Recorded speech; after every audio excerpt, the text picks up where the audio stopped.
লাখো মানুষের অশ্রুসিক্ত বিদায়ে খালেদা জিয়া। জিয়া উদ্যানের পথে শেষ যাত্রা। রাষ্ট্রপতি জিয়াউর রহমান হত্যার পর থেকে বিএনপির কঠিন সময়, স্বৈরাচার বিরোধী আন্দোলন এবং গণতন্ত্র পুনরুদ্ধারের দীর্ঘ সংগ্রামে বেগম খালেদা জিয়া ছিলেন আপোষহীন নেতৃত্বের প্রতীক।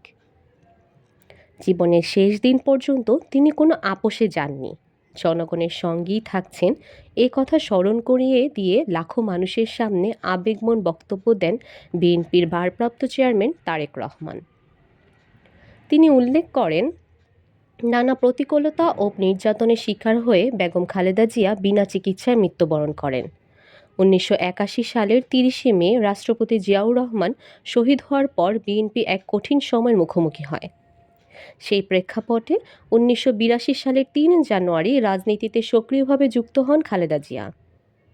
ভাইস চেয়ারম্যান, ভারপ্রাপ্ত চেয়ারম্যান এবং পরবর্তীতে দলের কাউন্সিলর নির্বাচিত চেয়ারম্যান হিসেবে দায়িত্ব পালন করেন তিনি।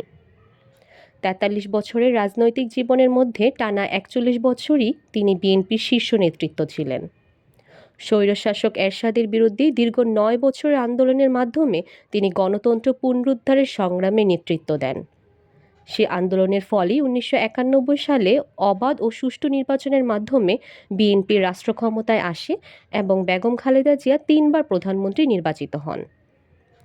জানাজায় উপস্থিত লাখো মানুষের উদ্দেশ্যে তারেক রহমান বলেন, খালেদা জিয়াকে তার জীবনের শেষ পর্যন্ত কেউ আপোষে বাধ্য করতে পারেনি। তিনি জনগণের সঙ্গেই থেকেছেন।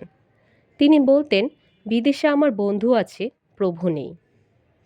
তিনি আরও বলেন, আমার মা বেগম খালেদা জিয়া জীবিত থাকা অবস্থায় যদি কারো কাছে কোনো ঋণ নিয়ে থাকেন, দয়া করে আমার সঙ্গে যোগাযোগ করবেন, আমি তা পরিশোধ করব। একই সঙ্গে তার কোনো কথা বা ব্যবহারে কেউ কষ্ট পেয়ে থাকলে মরহুমার পক্ষ থেকে আমি ক্ষমা প্রার্থী। আপনারা দোয়া করবেন, আল্লাহ যেন তাকে বেহেশত নসিব করেন। তারেক রহমানের বক্তব্যের পর বিকেল ৩টার দিকে জানাজা শুরু হয়। জানাজায় ইমামতি করেন জাতীয় মসজিদ বায়তুল মোকাররমের খতিব মুফতি মোহাম্মদ আব্দুল মালেক। জানাজা শেষে জাতীয় পতাকায় মোড়ানো কফিন বহনকারী গাড়ি রাজধানী জিয়া উদ্যানের উদ্দেশ্যে রওনা হয়। জিয়া উদ্যানে তার স্বামী শহীদ রাষ্ট্রপতি জিয়াউর রহমানের কবরের পাশেই বেগম খালেদা জিয়াকে দাফন করা হবে। রাষ্ট্রনায়কের এই শেষ যাত্রায় লাখো মানুষের উপস্থিতি পরিণত হয় এক গভীর শোক ও শ্রদ্ধার জনসমুদ্র।